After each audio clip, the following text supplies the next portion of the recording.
Imagine आप 20 साल के हो, लेकिन आपकी बॉडी किसी 2 साल के बच्चे जैसी है। ना हाइट बढ़ती है, ना एज बढ़ती है, ना बॉडी नॉर्मल तरीके से ग्रो करती है। डॉक्टर्स कंफ्यूज हो जाएं, साइंटिस्ट शॉक हो जाएं और दुनिया आपको बोले the girl who stopped ageing. ये कोई मूवी नहीं, ना कोई क्रीपी पास्ता है, ये एक रियल केस है। अमेरिका के मैरीलैंड स्टेट में एक लड़की पैदा हुई जिसका नाम था ब्रूक ग्रीनबर्ग, एंड जो आज तक साइंस के लिए एक अनआंसर्ड मिस्ट्री बनी हुई है।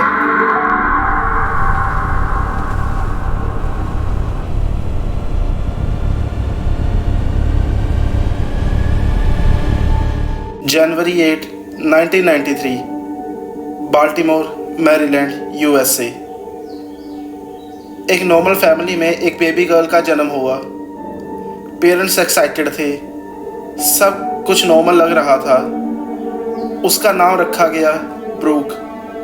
डॉक्टर्स को इनिशियली कोई मेजर प्रॉब्लम नहीं दिखी, लेकिन कुछ महीनों बाद स्ट्रेंज चीज़ें नोटिस होने लगी। ब्रूक दूसरे बेबीज की तरह ग्रो नहीं कर रही थी। उसकी बॉडी डेवलपमेंट काफ़ी अनयूजुअल थी। वेट बहुत कम था, हाइट ऑलमोस्ट फ्रीज थी। पेरेंट्स ने सोचा शायद लेट बूमर होगी, लेकिन उन्हें नहीं पता था ये दुनिया का सबसे मिस्टीरियस मेडिकल केस में से एक बनने वाला है। जैसे जैसे टाइम गुजरा, डॉक्टर्स को समझ आने लगा something is very wrong. Brooke को बार बार मेडिकल इमरजेंसीज होने लगी। उसको सीजर्स आए, स्टमक अल्सर्स हुए, रेस्पिरेटरी प्रॉब्लम्स भी स्टार्ट हुई। एक बार तो उसकी बॉडी जैसे वो कोमा में चली गई हो। डॉक्टर्स ने टेस्ट किए, blood test, brain scan, genetic studies, लेकिन हर रिपोर्ट कंफ्यूजन बढ़ा रही थी। कुछ ऑर्गन्स ओल्डर लग रहे थे, कुछ बिल्कुल इन्फेंट जैसे।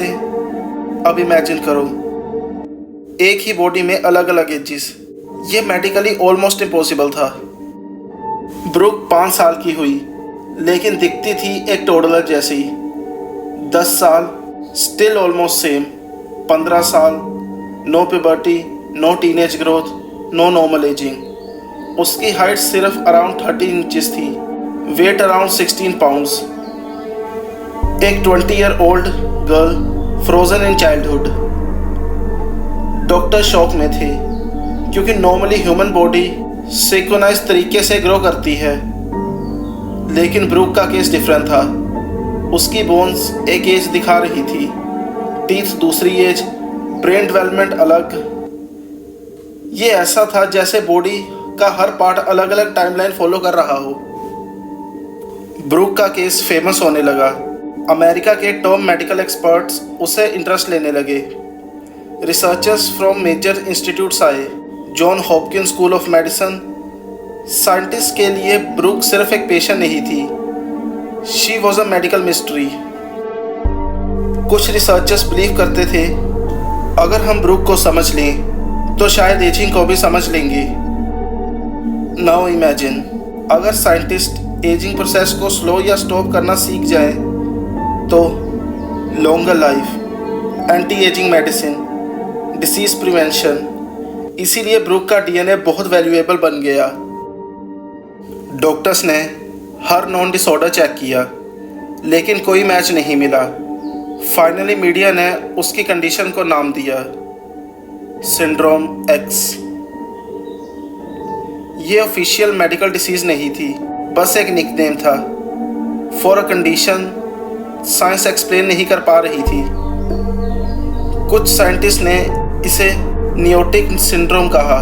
सिंपल वर्ड में बॉडी का चाइल्डहुड स्टेज में लॉक रह जाना। लेकिन प्रॉब्लम ये थी, no one know why, no cure, no explanation, no precedent. Brooke दुनिया में ऑलमोस्ट यूनिक थी। जब साइंस आंसर नहीं दे पाती तब थ्योरीज पैदा होती हैं। कुछ लोग बिलीव करते थे कि ब्रूक की बॉडी जेनेटिक म्यूटेशन का रिजल्ट है। कुछ कहते थे उसका बायोलॉजिकल क्लॉक ब्रोकन था, और इंटरनेट पर और भी बिजार थ्योरीज आई। Some people called her the real life Peter Pan. कुछ कॉन्स्पिरेसी थ्योरिस्ट ने ये तक बोला, maybe she hold the secret to immortality. Of course इसका कोई साइंटिफिक प्रूफ नहीं था, लेकिन एक बात सच थी, डॉक्टर्स जेन्युइनली फैसिनेटेड थे, क्योंकि एजिंग ह्यूमन बायोलॉजी का सबसे बड़ा मिस्ट्री है और ब्रूक उस मिस्ट्री की सबसे बड़ी लिविंग पजल। 2013 ब्रूक 20 साल की थी, लेकिन physically she was still like a small child. Unfortunately उसकी हेल्थ कॉम्प्लिकेशंस बढ़ने लगी।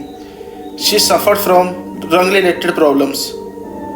डॉक्टर्स ने ट्रीटमेंट कंटिन्यू रखा, लेकिन अक्टूबर 24, 2013 Brooke Greenberg passed away. Brooke की तो डेथ हो गई, लेकिन उसके साथ एक और चीज़ चली गई, अ मेडिकल मिस्ट्री जिसको साइंस कभी सॉल्व नहीं कर पाई। Even after her death scientist उसके डीएनए और मेडिकल डाटा को स्टडी करते रहे, क्योंकि ब्रूक का केस ह्यूमन एजिंग को समझने के लिए इनक्रेडिबल और इम्पोर्टेंट माना गया। कुछ एक्सपर्ट्स मानते थे उसकी बॉडी हमें फ्यूचर मेडिसिन्स के आंसर दे सकती है। Anti ageing research, genetic disorder, cellular growth, सब कुछ इस केस से कनेक्टेड हो गया। ब्रूक ग्रीनबर्ग का केस आज भी अनसॉल्व्ड है। No confirmed cure, no complete explanation. एक लड़की जिसकी बॉडी टाइम के साथ बदली नहीं।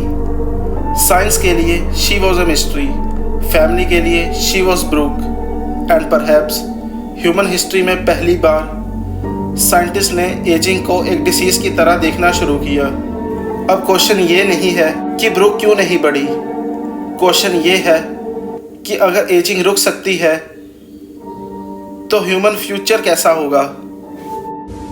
अगर आपको ये वीडियो पसंद आई तो इसे लाइक करें, शेयर करें और मेरे चैनल को सब्सक्राइब करें। ऐसी वीडियोस मैं रोज़ डालता हूँ। और कमेंट में बताएं आपका इस केस के बारे में क्या कहना है।